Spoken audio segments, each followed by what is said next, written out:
Recent ಆಗಿ ನಾನು news ನೋಡ್ತಾ ಇದ್ದೆ. ಪಾಕಿಸ್ತಾನದ ಪ್ರಧಾನಿ ಶಹಬಾಜ್ ಶರೀಫ್ ಮತ್ತೆ ಸೌದಿ ಅರೇಬಿಯಾದ ಅರಸ ಮೊಹಮ್ಮದ್ ಬಿನ್ ಸಲ್ಮಾನ್ ಇವರಿಬ್ರು ಕೂಡ ಶೇಕ್ ಹ್ಯಾಂಡ್ ಮಾಡ್ತಾ ಇದ್ದಾರೆ, ತಬ್ಕೊಳ್ತಾ ಇದ್ದಾರೆ, ತುಂಬಾ ಖುಷಿಯಲ್ಲಿದ್ದಾರೆ. ಒಂದು ಅಗ್ರಿಮೆಂಟ್ ಅನ್ನ ಮಾಡ್ಕೊಂಡಿದ್ದಾರೆ. ಇದು ಮಿಲಿಟರಿಗೆ ಸಂಬಂಧಪಟ್ಟಂತಹ ಒಂದು ಅಗ್ರಿಮೆಂಟ್. ಈ ಅಗ್ರಿಮೆಂಟ್ ಎಷ್ಟೊಂದು ಜಿಯೋ ಪಾಲಿಟಿಕ್ಸ್ ಅಲ್ಲಿ ಎಷ್ಟೊಂದು ಎಫೆಕ್ಟ್ ಆಗಿದೆ ಅಂತಂದ್ರೆ, ಭಾರತಕ್ಕೆ ಸೌದಿ ಅರೇಬಿಯಾ ತುಂಬಾ ಕ್ಲೋಸ್ ಆಗಿದೆ, ಫ್ರೆಂಡ್ ಆಗಿದೆ. ಆದ್ರೆ ಈಗ ಈ ಒಪ್ಪಂದದಿಂದ ಸೌದಿ ಅರೇಬಿಯಾ ಕೂಡ ಶತ್ರು ದೇಶ, ಭಾರತಕ್ಕೆ ಶತ್ರು ದೇಶ ಆಗುವಂತಹ ಚಾನ್ಸಸ್ ಇದೆ. ಪಾಕಿಸ್ತಾನ ನಮಗೆ ಹೇಗೆ ಶತ್ರುನೋ ಅದೇ ತರ ಸೌದಿ ಅರೇಬಿಯಾ ಕೂಡ ಶತ್ರು ರಾಷ್ಟ್ರ ಆಗುವಂತಹ ಸಾಧ್ಯತೆ ಇದೆ. ಇಷ್ಟಕ್ಕೆಲ್ಲ ಕಾರಣ ಆಗಿರೋದು ಪಾಕಿಸ್ತಾನ ಮಾಡಿದಂತಹ ತಂತ್ರ ಮತ್ತೆ ಅದು ಸೌದಿ ಅರೇಬಿಯಾ ಜೊತೆ ಮಾಡಿಕೊಂಡಂತಹ ಒಂದು ಅಗ್ರಿಮೆಂಟ್. ಈ ಅಗ್ರಿಮೆಂಟ್ಗೆ ಕಾರಣ ಆಗಿರೋದು ಇಸ್ರೇಲ್ ದೇಶ ಕತಾರ್ ದೇಶದ ಮೇಲೆ ಮಾಡಿರುವಂತಹ ಒಂದು ಅಟ್ಯಾಕ್. ಹಾಗಾದ್ರೆ ಏನಿದು ಅಗ್ರಿಮೆಂಟ್, ಮತ್ತೆ ಈ ಅಗ್ರಿಮೆಂಟ್ ಇಂದ ಭಾರತಕ್ಕೆ ಏನು ಎಫೆಕ್ಟ್ ಆಗುತ್ತೆ, ಮತ್ತೆ ಜಗತ್ತಿಗೆ ಏನು ಎಫೆಕ್ಟ್ ಆಗುತ್ತೆ, ಮತ್ತೆ ಇಸ್ಲಾಂ ರಾಷ್ಟ್ರಗಳೆಲ್ಲ ಸೇರಿ ಏನು ಮಾಡೋದಕ್ಕೆ ಹೊರಟಿದೆ, ಮತ್ತೆ ಇಸ್ರೇಲ್ ದೇಶ ಯಾಕೆ ಇದಕ್ಕೆಲ್ಲ ಕಾರಣ ಆಯ್ತು, ಇವೆಲ್ಲವನ್ನ ಈ ವಿಡಿಯೋದಲ್ಲಿ ನೋಡೋಣ. ಸ್ನೇಹಿತರೆ, ಜಿಯೋ ಪಾಲಿಟಿಕ್ಸ್ ನಲ್ಲಿ ನಿಮಗೆ ಇಂಟ್ರೆಸ್ಟ್ ಇದ್ರೆ ಒಂದು ದೇಶ ಇಡುವಂತಹ ಒಂದು ಹೆಜ್ಜೆ ಇಡೀ ಜಗತ್ತಿನ ಮೇಲೆ ಹೇಗೆಲ್ಲ ಪರಿಣಾಮ ಆಗುತ್ತೆ ಅನ್ನೋದು ನಿಮಗೆ ತಿಳಿದಿರಬಹುದು. ಅದನ್ನೇ ನಾನಿಲ್ಲಿ ಎಕ್ಸ್ಪ್ಲೇನ್ ಮಾಡ್ತಾ ಇದ್ದೀನಿ. ಈ ಹಿಂದೆ ಅಮೆರಿಕ ಮತ್ತೆ ರಷ್ಯಾ ದೇಶದ ಮಧ್ಯದಲ್ಲಿ ಕೋಲ್ಡ್ ವಾರ್ ನಡೀತಾ ಇತ್ತು. ಆ ಟೈಮಲ್ಲೆಲ್ಲ ಈ ತರದ ಒಪ್ಪಂದಗಳನ್ನ ಮಾಡ್ಕೊಳ್ತಾ ಇದ್ರು. ಇದು ಒಂದು ರೀತಿಯಲ್ಲಿ ನ್ಯಾಟೋ ಒಪ್ಪಂದ ಅಂತ ಹೇಳ್ತಾರೆ. ಈಗ ಎರಡು ದೇಶಗಳು ಮಧ್ಯದಲ್ಲಿ ವ್ಯಾಪಾರ ಮಾಡೋದಿಕ್ಕೆ ಅಥವಾ ಹಣಕಾಸು ಸಹಾಯವನ್ನ ಪಡೆಯೋದಿಕ್ಕೆ, ಸಾಲ ಪಡೆಯೋದಿಕ್ಕೆಲ್ಲ ಒಪ್ಪಂದಗಳು ನಡೀತಾ ಇರುತ್ತೆ.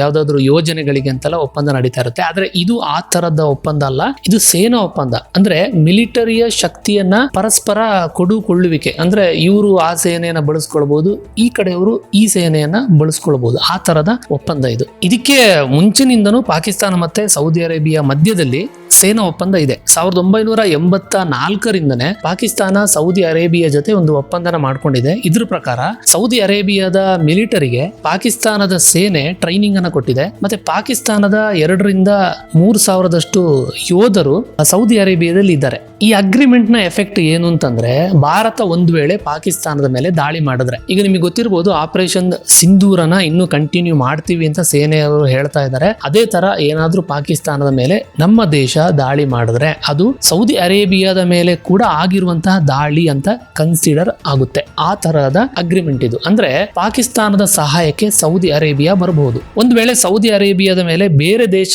ಸಪೋಸ್ ಇಸ್ರೇಲ್ ಅಂತ ಅನ್ಕೊಳ್ಳಿ, ಅದು ದಾಳಿ ಮಾಡಿದ್ರೆ ಅವಾಗ ಪಾಕಿಸ್ತಾನ ಸೌದಿ ಅರೇಬಿಯಾದ ಸಹಾಯಕ್ಕೆ ಹೋಗುತ್ತೆ. ಇಷ್ಟೇ ಅಲ್ಲ, ಮಿಡಲ್ ಈಸ್ಟ್ ಕಂಟ್ರಿಗಳಲ್ಲಿ ನ್ಯೂಕ್ಲಿಯರ್ ವೆಪನ್ ಇರೋದು ಇಸ್ರೇಲ್ ದೇಶದ ಹತ್ರ ಮಾತ್ರ. ಬೇರೆ ದೇಶಗಳು ಕೂಡ ನ್ಯೂಕ್ಲಿಯರ್ ವೆಪನ್ ಅನ್ನ ತಯಾರಿಸೋದಿಕ್ಕೆ ಪ್ರಯತ್ನ ಮಾಡಿದೆ, ಬಟ್ ಸಕ್ಸಸ್ ಆಗಿಲ್ಲ. ಅದು ಬಿಟ್ರೆ ಈ ಕಡೆ ಪಾಕಿಸ್ತಾನದ ಹತ್ರ ನ್ಯೂಕ್ಲಿಯರ್ ವೆಪನ್ ಇದೆ. ಪಾಕಿಸ್ತಾನ ಈ ನ್ಯೂಕ್ಲಿಯರ್ ವೆಪನ್ ಅನ್ನ ಸೌದಿ ಅರೇಬಿಯಾಕ್ಕೆ ಕೊಡಬಹುದು. ಆ ತರದ ಒಂದು ಅಗ್ರಿಮೆಂಟ್ ಅನ್ನ ಮಾಡ್ಕೊಂಡಿದ್ದಾರೆ. ಪಾಕಿಸ್ತಾನ ಹೇಳೋ ಪ್ರಕಾರ ನಮ್ಮ ಮೇಲೆ ಯಾರಾದ್ರೂ ದಾಳಿ ಮಾಡಿದ್ರೆ, ಅವರು ಭಾರತವನ್ನ ಉದ್ದೇಶ ಮಾಡಿನೇ ಹೇಳಿರೋದು, ನಮ್ಮ ಮೇಲೆ ಯಾರಾದ್ರೂ ದಾಳಿ ಮಾಡಿದ್ರೆ ಸೌದಿ ಅರೇಬಿಯಾ ನಮ್ಮ ಸಹಾಯಕ್ಕೆ ಬರುತ್ತೆ ಅಂತ ಪಾಕಿಸ್ತಾನ ಹೇಳಿರೋದು. ಬಟ್ ಸೌದಿ ಅರೇಬಿಯಾದ ರಾಜ ಪ್ರಧಾನಿ ನರೇಂದ್ರ ಮೋದಿ ಅವ್ರನ್ನ ಕಾಂಟ್ಯಾಕ್ಟ್ ಮಾಡಿ ಪಾಕಿಸ್ತಾನದ ಅಗ್ರಿಮೆಂಟಿಗೂ ನಿಮ್ಮ ಸ್ನೇಹಕ್ಕೂ, ಭಾರತ ಸೌದಿ ಅರೇಬಿಯಾದ ಸ್ನೇಹಕ್ಕೂ ಯಾವುದೇ ಸಂಬಂಧ ಇಲ್ಲ, ನಮ್ಮ ಸ್ನೇಹ ಹೀಗೇನೆ ಮುಂದುವರಿಯುತ್ತೆ ಅಂತ ಹೇಳಿದ್ದಾರಂತೆ. ಬಟ್ ಈ ನ್ಯೂಸ್ ಕನ್ಫರ್ಮ್ ಇಲ್ಲ. ಸೌದಿ ಅರೇಬಿಯಾ ಮತ್ತು ಭಾರತದ ಸಂಬಂಧ ತುಂಬಾ ಚೆನ್ನಾಗಿದೆ. ಈ 2025 ಏಪ್ರಿಲ್ ನಲ್ಲಿ ಪ್ರಧಾನಿ ನರೇಂದ್ರ ಮೋದಿ ಸೌದಿ ಅರೇಬಿಯಾಗೆ ಭೇಟಿ ಕೊಟ್ಟಿದ್ರು. ಅಲ್ಲಿನ ಅರಸ ಮೊಹಮ್ಮದ್ ಬಿನ್ ಸಲ್ಮಾನ್ ಅನ್ನ ಅವ್ರ ಜೊತೆ ಚರ್ಚೆ ಮಾಡಿದ್ರು. ಹಾಗೇನೆ ಪ್ರಧಾನಿ ನರೇಂದ್ರ ಮೋದಿ ಅಲ್ಲಿ ಹೇಳಿದ್ರು, ಸೌದಿ ಅರೇಬಿಯಾ ನಮ್ಮ ದೇಶಕ್ಕೆ ತುಂಬಾ ವಿಶ್ವಾಸಾರ್ಹವಾದ ಸ್ನೇಹಿತ ಅಂತ.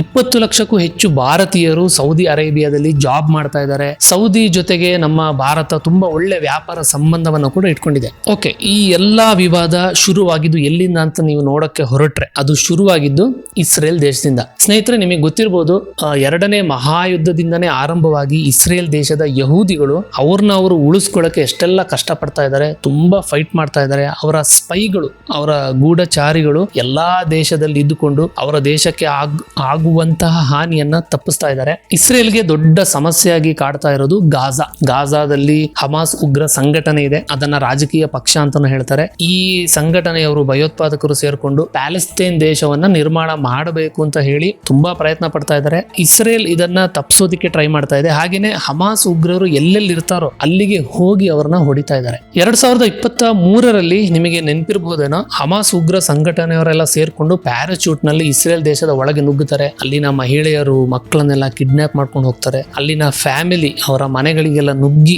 ಹೊಡಿತಾರೆ. ಸೊ ಆವಾಗ ಇಸ್ರೇಲ್ ದೇಶ ನಿರ್ಧಾರ ಮಾಡುತ್ತೆ, ನಾವು ಹಮಾಸ್ ಸಂಘಟನೆಯ ನಾಯಕರನ್ನ ಸಂಪೂರ್ಣವಾಗಿ ನಾಶ ಮಾಡ್ತೀವಿ, ಎಲ್ಲಿದ್ರು ಬಿಡೋದಿಲ್ಲ ಅಂತ ಡಿಸೈಡ್ ಮಾಡ್ತಾರೆ. ಇಸ್ರೇಲ್ನ ಪ್ರಧಾನಿ ಬೆಂಜಮಿನ್ ನೆತನ್ಯಾಹು ಅನೇಕ ಬಾರಿ ಭಾಷಣ ಮಾಡ್ತಾರೆ, ಹಮಾಸ್ ಅನ್ನು ನಾವು ಬಿಡೋದಿಲ್ಲ ಅಂತ. ಆದ್ರೆ ಈ ಹಮಾಸ್ ಉಗ್ರ ನಾಯಕರಿಗೆ ಆಶ್ರಯವನ್ನು ಕೊಟ್ಟಿರೋದು ಕತಾರ್ ದೇಶ. ಯಾಕೆಂತಂದ್ರೆ 2012ರಲ್ಲಿ ಅಮೆರಿಕ ಕತಾರ್ ದೇಶಕ್ಕೆ ಹೇಳುತ್ತೆ, ನೀವು ಹಮಾಸ್ ಸಂಘಟನೆಯ ನಾಯಕರಿಗೆ ಆಶ್ರಯ ಕೊಡಿ, ಅವ್ರನ್ನ ಕಾಪಾಡಿ ಅಂತ. ಈ ಕತಾರ್ ದೇಶ ಮತ್ತು ಅಮೆರಿಕದ ಸಂಬಂಧ ತುಂಬಾ ಚೆನ್ನಾಗಿದೆ. ಕತಾರ್ ದೇಶಕ್ಕೆ ಅಮೆರಿಕ ಬಹಳ ಹಿಂದಿನಿಂದ ತುಂಬಾ ಸಹಾಯ ಮಾಡಿದೆ. ಮಿಲಿಟರಿ ಅಂದ್ರೆ ಸೈನಿಕರನ್ನ ಕೂಡ ಕೊಟ್ಟು ಸಹಾಯ ಮಾಡಿದೆ. ಅಂತಹ ಸನ್ನಿವೇಶದಲ್ಲಿ ಪ್ಯಾಲೆಸ್ತೀನ್ ದೇಶವನ್ನ ನಿರ್ಮಾಣ ಮಾಡಬೇಕು ಅಂತ ಹೇಳಿ ಈ ಕತಾರ್ ದೇಶದವರು ಸಪೋರ್ಟ್ ಮಾಡ್ತಾ ಇದ್ದಾರೆ. ಕತಾರ್ ದೇಶದ ರಾಜಧಾನಿ ದೋಹಾ ನಗರ. ಈ ದೋಹಾ ನಗರದಲ್ಲಿ ನಮ್ಮ ಭಾರತೀಯರು ಇದ್ದಾರೆ. ಸುಮಾರು 8 ಲಕ್ಷಕ್ಕಿಂತ ಹೆಚ್ಚು ಜನರು ಅಲ್ಲಿ ಉದ್ಯೋಗ ಮಾಡ್ತಾ ಇದ್ದಾರೆ. ಅಂತಹ ದೋಹಾ ನಗರ ತುಂಬಾ ಫೇಮಸ್ ಇದು. ಆ ನಗರದಲ್ಲಿ ಹಮಾಸ್ ಸಂಘಟನೆಯ ಉಗ್ರ ನಾಯಕರಿಗೆ ಈ ಕತಾರ್ ದೇಶದ ಸರ್ಕಾರ ಆಶ್ರಯ ಕೊಡುತ್ತೆ. ಅಲ್ಲಿ ಈ ಹಮಾಸ್ ಸಂಘಟನೆಯವರು ಒಂದು ದೊಡ್ಡ ಕಚೇರಿಯನ್ನ ನಿರ್ಮಾಣ ಮಾಡ್ತಾರೆ. ಅಲ್ಲಿ ಮೀಟಿಂಗ್ಸ್ ಗಳಾಗ್ತಾ ಇರುತ್ತೆ, ಸಂಧಾನ ಸಭೆಗಳಾಗ್ತಾ ಇರುತ್ತೆ. ಜೊತೆಗೆ ಇಸ್ರೇಲ್ ನ ಮೇಲೆ ಹೇಗೆ ದಾಳಿ ಮಾಡಬೇಕು ಅಂತ ಪ್ಲಾನ್ ಕೂಡ ನಡೀತಾ ಇರುತ್ತೆ. ಸೊ ಟೋಟಲ್ ಆಗಿ ಹಮಾಸ್ ಸಂಘಟನೆಯವರಿಗೆ ಇಲ್ಲಿ ಆಶ್ರಯ ಕೊಡೋದ್ರ ಉದ್ದೇಶ ಏನಂದ್ರೆ ಪ್ಯಾಲೆಸ್ತೀನ್ ದೇಶವನ್ನ ನಿರ್ಮಾಣ ಮಾಡಬೇಕು, ಅಥವಾ ಈ ಇಸ್ರೇಲ್ ಮತ್ತೆ ಪ್ಯಾಲೆಸ್ತೀನ್ ಅಂದ್ರೆ ಗಾಜಾ ಪಟ್ಟಿಯಲ್ಲಿರುವಂತಹ ಉಗ್ರರ ನಡುವೆ ನಡೀತಾ ಇರುವಂತಹ ಯುದ್ಧವನ್ನ ಸ್ಟಾಪ್ ಮಾಡಬೇಕು ಅಂತಷ್ಟೇ. ಬಟ್ ಅದು ಸಕ್ಸೆಸ್ ಆಗ್ಲೇ ಇಲ್ಲ. 2023ರಲ್ಲಿ ಇಸ್ರೇಲ್ ನ ಮೇಲೆ ದಾಳಿ ನಡೆದ ಮೇಲೆ ಬೆಂಜಮಿನ್ ನೆತನ್ಯಾಹು ಡಿಸೈಡ್ ಮಾಡ್ತಾರೆ, ಹಮಾಸ್ ನ ಯಾರನ್ನು ನಾವು ಬಿಡೋದಿಲ್ಲ ಅಂತ. ಅದಕ್ಕೋಸ್ಕರ ಒಬ್ಬೊಬ್ಬರೇ ನಾಯಕರನ್ನ ಹೊಡೆದಾಗ್ತಾ ಬರ್ತಾರೆ. ಆದ್ರೆ ಇಸ್ರೇಲ್ ಅವರಿಗೆ ಇನ್ನೂ ತುಂಬಾ ನಾಯಕರು ಸಿಗೋದಿಲ್ಲ, ಯಾಕಂದ್ರೆ ಅವರೆಲ್ಲ ಕತಾರ್ ದೇಶದ ರಾಜಧಾನಿ ದೋಹಾ ನಗರದಲ್ಲಿ ಇರ್ತಾರೆ. ಅದಕ್ಕೆ ಸೆಪ್ಟೆಂಬರ್ 9ಕ್ಕಿಂತ ಮುಂಚೆ ಇಸ್ರೇಲ್ ನ ಪ್ರಧಾನಿ ಬೆಂಜಮಿನ್ ನೆತನ್ಯಾಹು ಒಂದು ವಾರ್ನಿಂಗ್ ಅನ್ನು ಕೊಡ್ತಾರೆ, ಯಾವ ದೇಶ ಆದ್ರೂ ಸರಿ ಹಮಾಸ್ ನ ನಾಯಕರಿಗೆ ನೀವು ಆಶ್ರಯ ಕೊಡಬೇಡಿ, ಅವ್ರನ್ನ ದೇಶದಿಂದ ಹೊರಗೆ ಕಳಿಸಿ, ಇಲ್ಲ ಅಂದ್ರೆ ಅವ್ರನ್ನ ನಾವು ಹೊಡೆದಾಕ್ಬೇಕಾಗುತ್ತೆ ಅಂತ. ಬಟ್ ಕತಾರ್ ಇದನ್ನ ಸೀರಿಯಸ್ ಆಗಿ ತಗೊಳ್ಳೋದಿಲ್ಲ. ಸೆಪ್ಟೆಂಬರ್ 9ನೇ ತಾರೀಕು ಇಸ್ರೇಲ್ ದೇಶ 5 ಕ್ಷಿಪಣಿಗಳನ್ನ ದೋಹಾ ನಗರದ ಮೇಲೆ ಆ ಹಮಾಸ್ ಸಂಘಟನೆಯ ಕಚೇರಿಯ ಮೇಲೆನೆ ಬೀಳಿಸುತ್ತೆ. ಅಲ್ಲಿ ಅಮೆರಿಕದ ಪ್ರತಿನಿಧಿಗಳ ಜೊತೆ ಹಮಾಸ್ ಸಂಘಟನೆಯವರು ಒಂದು ಸಭೆಯನ್ನ ಮಾಡ್ತಾ ಇರ್ತಾರೆ. ಅದರಲ್ಲಿ ಹಮಾಸ್ ಸಂಘಟನೆ ಒಂದು 5-6 ಜನ ಸತ್ತು ಹೋಗ್ತಾರೆ. ಹಾಗೇನೆ ಒಬ್ಬ ಸೆಕ್ಯೂರಿಟಿ ಮತ್ತೆ ಕತಾರ್ ದೇಶದ ಒಬ್ಬ ಅಧಿಕಾರಿ ಸತ್ತು ಹೋಗ್ತಾರೆ. ಈ ದಾಳಿ ಇದೆಯಲ್ಲ, ಇದು ಫಸ್ಟ್ ಟೈಮ್ ಆಗಿರೋದು ಮಿಡಲ್ ಈಸ್ಟ್ ಅಲ್ಲಿ. ಅದು ಕತಾರ್ ನಂತಹ ಒಂದು ದೇಶ, ಅದು ಕೂಡ ಒಂದು ವಾಣಿಜ್ಯ ನಗರಿ. ಅಲ್ಲಿ ತುಂಬಾ IT ಕಂಪನಿಗಳೆಲ್ಲ ಇದೆ, ತುಂಬಾ ಜಾಬ್ಗಳು ಕ್ರಿಯೇಟ್ ಆಗಿದೆ. ಸೊ ಈ ತರ ಒಂದು ದಾಳಿ ಆದ್ರೆ ಅನೇಕ ಕಂಪನಿಗಳು ಅಲ್ಲಿ ಬಿಟ್ಬಿಟ್ಟು ಹೊರಟೋಗ್ಬಹುದು. ದೋಹಾ ನಗರದ ಆರ್ಥಿಕತೆನೆ ಬಿದ್ದು ಹೋಗ್ಬಹುದು ಅಂತ ಅಪಾಯ ಇರುತ್ತೆ. ಕತಾರ್ ದೇಶದ ಅರಸ Amir Sheikh Tamim bin Hamad Al Thani ಇವ್ರು ಏನ್ ಮಾಡ್ತಾರೆ, ಸೆಪ್ಟೆಂಬರ್ 15ಕ್ಕೆ ಒಂದು ತುರ್ತು ಸಮಿಟ್ ಅನ್ನ ಕರೀತಾರೆ. ಇದು ಅರಬ್ ಇಸ್ಲಾಮಿಕ್ ಸಮಿಟ್ ಅಂತ. ಈ ಸಭೆಯಲ್ಲಿ ಸುಮಾರು 60 ಮುಸ್ಲಿಂ ದೇಶಗಳ ನಾಯಕರು ಭಾಗವಹಿಸ್ತಾರೆ. Turkey, Egypt, Iran, Iraq, Pakistan, Jordan, ಹೀಗೆ ಅರಬ್ ಮತ್ತು ಎಲ್ಲಾ ಇಸ್ಲಾಂ ರಾಷ್ಟ್ರಗಳು ಇದರಲ್ಲಿ ಭಾಗವಹಿಸ್ಬಿಟ್ಟು ನಾವು ಮುಸ್ಲಿಂ ರಾಷ್ಟ್ರ, ನಾವು ಪ್ರತಿಪಾದನೆ ಮಾಡುವಂತದ್ದು, ನಾವು ಪಾಲಿಸುವಂತದ್ದು ಇಸ್ಲಾಂ ಧರ್ಮ, ಹಾಗಾಗಿ ನಾವೆಲ್ಲ ಒಗ್ಗಟ್ಟಾಗಬೇಕು, ನಾವೆಲ್ಲ ಒಗ್ಗಟ್ಟಾಗಿ ಇಸ್ರೇಲ್ ಅನ್ನ ಎದುರಿಸಬೇಕು, ಇಸ್ರೇಲ್ ಮುಂದೆ ಯಾರು ಒಬ್ಬರೇ ಹೋರಾಡಕ್ಕಾಗಲ್ಲ, ನಾವು ಒಗ್ಗಟ್ಟಾಗಬೇಕು, ಈ ತರ ಎಲ್ಲ ಒಂದು ಚರ್ಚೆಗಳಾಗುತ್ತೆ. ಇಲ್ಲಿ ಇನ್ನೊಂದು ವಿಷಯ ಅಂತಂದ್ರೆ ನಾವು ಇಸ್ಲಾಮಿಕ್ ನ್ಯಾಟೋನ ರಚನೆ ಮಾಡಬೇಕು ಅಂತ ಒಂದು ಚರ್ಚೆ ಕೂಡ ಆಗಿದೆ. ನ್ಯಾಟೋ ಅಂತಂದ್ರೆ ಒಂದು ಮಿಲಿಟರಿ ಸಂಘಟನೆ. ಈಗಾಗಲೇ 32 ದೇಶಗಳನ್ನ ಒಳಗೊಂಡಂತಹ ಅಂದ್ರೆ ಅಮೆರಿಕ, ಕೆನಡಾ ಮತ್ತೆ ಯುರೋಪ್ ರಾಷ್ಟ್ರಗಳು ಇರುವಂತಹ ಒಂದು ನ್ಯಾಟೋ ನಮ್ಮ ಜಗತ್ತಿನಲ್ಲಿ ಇದೆ. ಒಂದು ದೇಶದ ಮೇಲೆ ಯಾರಾದ್ರೂ ದಾಳಿ ಮಾಡಿದ್ರೆ ಈ 31 ದೇಶಗಳು ಕೂಡ ಆ ವಿರುದ್ಧ ಶತ್ರು ದೇಶದ ಮೇಲೆ ಒಟ್ಟಿಗೆ ಮುಗಿ ಬೀಳಬಹುದು. ಆ ತರದ ಒಪ್ಪಂದ ಅದೇ ನ್ಯಾಟೋ ಒಪ್ಪಂದ. ಈ ತರದ ಒಂದು ಇಸ್ಲಾಮಿಕ್ ನ್ಯಾಟೋ ಅಂದ್ರೆ ಇಸ್ಲಾಮಿಕ್ ಕಂಟ್ರಿಗಳೆಲ್ಲ ಸೇರ್ಕೊಂಡು ನ್ಯಾಟೋನ ರಚನೆ ಮಾಡಬೇಕು ಅಂತ ಚರ್ಚೆ ಆಗ್ತದೆ. ಬಟ್ ಅದು ಏನು ಜಾರಿಗೆ ಏನು ಬಂದಿಲ್ಲ. ಅದಕ್ಕೆ ಪಾಕಿಸ್ತಾನ ಈ ಒಂದು ಅಪಾರ್ಚುನಿಟಿನ ಚೆನ್ನಾಗಿ ಬಳಸ್ಕೊಳ್ಳುತ್ತೆ. ಈ ಅವಕಾಶನ ಬಳಸ್ಕೊಂಡು ಪಾಕಿಸ್ತಾನ ಸೌದಿ ಅರೇಬಿಯಾದ ಜೊತೆಗೆ ಈ ಹೊಸ ಒಪ್ಪಂದನ ಮಾಡ್ಕೊಂಡಿದೆ. ಪಾಕಿಸ್ತಾನ ಯಾಕೆ ಈ ತಂತ್ರ ಮಾಡ್ತು ಅಂತ ನೀವೇನಾದ್ರೂ ಥಿಂಕ್ ಮಾಡಿದ್ರೆ, ರೀಸೆಂಟ್ ಆಗಿ ಆಪರೇಷನ್ ಸಿಂಧೂರ ಆದಾಗ ಪಾಕಿಸ್ತಾನಕ್ಕೆ ತುಂಬಾ ಮುಖಭಂಗ ಆಯ್ತು, ಪಾಕಿಸ್ತಾನಕ್ಕೆ ತುಂಬಾನೇ ನಷ್ಟ ಆಯ್ತು. ಸೊ ಇನ್ನು ಮುಂದೆ ಕೂಡ ನಾವು ಯುದ್ಧನ ಮುಂದುವರಿಸ್ತೀವಿ ಅಂತ ಭಾರತ ಹೇಳಿರೋದ್ರಿಂದ ಪಾಕಿಸ್ತಾನಕ್ಕೆ ಒಂಥರ ಭಯ ಇದೆ. ಏನಾದ್ರೂ ಮಾಡ್ಬೇಕಾಗುತ್ತೆ, ಒಬ್ಬರೇ ಹೋರಾಡಕ್ ಆಗೋದಿಲ್ಲ. ಅದಕ್ಕೋಸ್ಕರ ಏನ್ ಮಾಡುತ್ತೆ, ಭಾರತಕ್ಕೆ ಫ್ರೆಂಡ್ ಆಗಿರುವಂತಹ ಸೌದಿ ಅರೇಬಿಯಾದ ಜೊತೆಗೆ ಫ್ರೆಂಡ್ಶಿಪ್ ಮಾಡ್ಕೊಳ್ಳೋದು. ಅದನ್ನೇ ಈಗ ಪಾಕಿಸ್ತಾನ ಮಾಡಿರೋದು. ಇದಕ್ಕೆ ಇನ್ನೂ ಒಂದು ಹಿನ್ನೆಲೆ ಇದೆ. ಯಾವಾಗ ಕತಾರ್ ದೇಶದ ಮೇಲೆ ಇಸ್ರೇಲ್ ದಾಳಿ ಮಾಡ್ತೋ ಅವಾಗ ಇಸ್ರೇಲ್ ಅನ್ನ ಖಂಡನೆ ಮಾಡಬೇಕು ಅಂತ ಹೇಳಿ, ಈ ದಾಳಿಯನ್ನ ಖಂಡನೆ ಮಾಡಬೇಕು ಅಂತ ಹೇಳಿ ವಿಶ್ವಸಂಸ್ಥೆಯಲ್ಲಿ ಒಂದು ಸಭೆ ಆಗುತ್ತೆ. ಅದರಲ್ಲಿ ಇಸ್ರೇಲ್ ನ ರಾಯಭಾರಿ ಡ್ಯಾನಿ ಡೆನಾನ್ ಭಾಗವಹಿಸ್ತಾರೆ. ಈ ಸಭೆಯಲ್ಲಿ ಡ್ಯಾನಿ ಡೆನಾನ್ ಹೇಳ್ತಾರೆ, ಯಾವಾಗ ಒಸಾಮಾ ಬಿನ್ ಲಾಡನ್ ಅಮೆರಿಕದ ಮೇಲೆ ದಾಳಿ ಮಾಡಿದ್ನೋ ಆವಾಗ ಅಮೆರಿಕ ಹಿಂದೆ ಮುಂದೆ ನೋಡದೆ ಪಾಕಿಸ್ತಾನಕ್ಕೆ ಹೋಗಿ ಒಸಾಮಾ ಬಿನ್ ಲಾಡನ್ ನ ಹೊಡೆದು ಹಾಕ್ತು. ಅಂದ್ರೆ ಇನ್ನೊಂದು ದೇಶಕ್ಕೆ ನುಗ್ಗಿ ಶತ್ರುನ ಹೊಡೆದು ಹಾಕ್ತು. ಅಮೆರಿಕಕ್ಕೆ ಆ ಹಕ್ಕಿದೆ, ಅಧಿಕಾರ ಇದೆ, ಅಂದ್ರೆ ನಮಗಿಲ್ವಾ?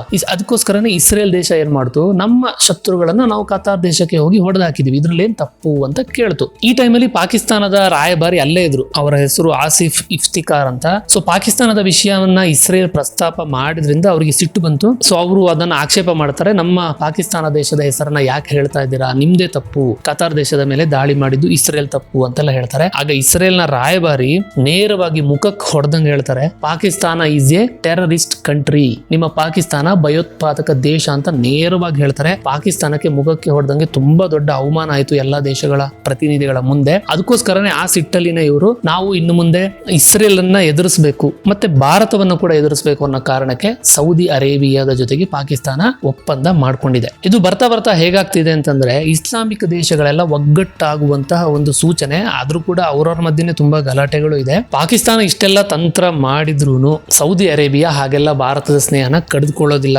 ಭಾರತದ ಜೊತೆಗೆ ಒಳ್ಳೆ ಸಂಬಂಧನ ಇಟ್ಕೊಳ್ಳುತ್ತೆ ಅಂತ ರಾಜಕೀಯ ವಿಶ್ಲೇಷಕರು ಹೇಳ್ತಾ ಇದ್ದಾರೆ. ಭಾರತದಲ್ಲಿ ಯಾರಾದ್ರೂ ಹಿಂದೂ ರಾಷ್ಟ್ರ ಅಂತ ಒಂದು ಪದನ ಯೂಸ್ ಮಾಡ್ಬಿಟ್ರೆ ಏನೆಲ್ಲ ಮೈ ಮೇಲೆ ಬಂದ್ಬಿಡ್ತಾರೆ. ಇದು ಸಮಾನತೆ, ಇದು ಪ್ರಜಾಪ್ರಭುತ್ವ ವಿರೋಧಿ, ಸಮಾನತೆಯ ವಿರೋಧಿ, ಇದು ಎಲ್ಲಾ ಧರ್ಮಗಳ ಜನರು ಇರುವಂತಹ ದೇಶ ಅಂತೆಲ್ಲ ಹೇಳ್ತಾರೆ. ಅದು ಕರೆಕ್ಟೇ, ನಮ್ದು ಜಾತ್ಯತೀತ ರಾಷ್ಟ್ರ. ಆದ್ರೆ ಜಾಗತಿಕ ಮಟ್ಟದಲ್ಲಿ ನೋಡಿ, ಮುಸ್ಲಿಂ ರಾಷ್ಟ್ರಗಳು 60 ದೇಶಗಳು ಮೀಟಿಂಗ್ ಅನ್ನ ಮಾಡಿರೋದು ಕೇವಲ ಧರ್ಮದ ಆಧಾರದ ಮೇಲೆನೆ. ಮುಸ್ಲಿಂ ರಾಷ್ಟ್ರಗಳೆಲ್ಲ ಒಂದಾಗಿರೋದ್ರಿಂದ, ಈ ತರ ಒಂದಾಗಿ ಮೀಟಿಂಗ್ ಮಾಡಿರೋದ್ರಿಂದ ಇಸ್ರೇಲ್ನ ಮೇಲೆ ಏನು ಎಫೆಕ್ಟ್ ಆಗುತ್ತೆ? ಇಸ್ರೇಲ್ ಹೆದರ್ಕೊಳ್ಳುತ್ತಾ ಅಥವಾ ಇದರ ವಿರುದ್ಧನೇ ಎದ್ದು ನಿಲ್ಲುತ್ತಾ? ನಿಮಗೇನನ್ಸುತ್ತೆ ಅದನ್ನ ಕಮೆಂಟ್ ಮಾಡಿ. ಮುಂದಿನ ವಿಡಿಯೋದಲ್ಲಿ ಮತ್ತೆ ಭೇಟಿಯಾಗೋಣ. ನಮಸ್ತೆ.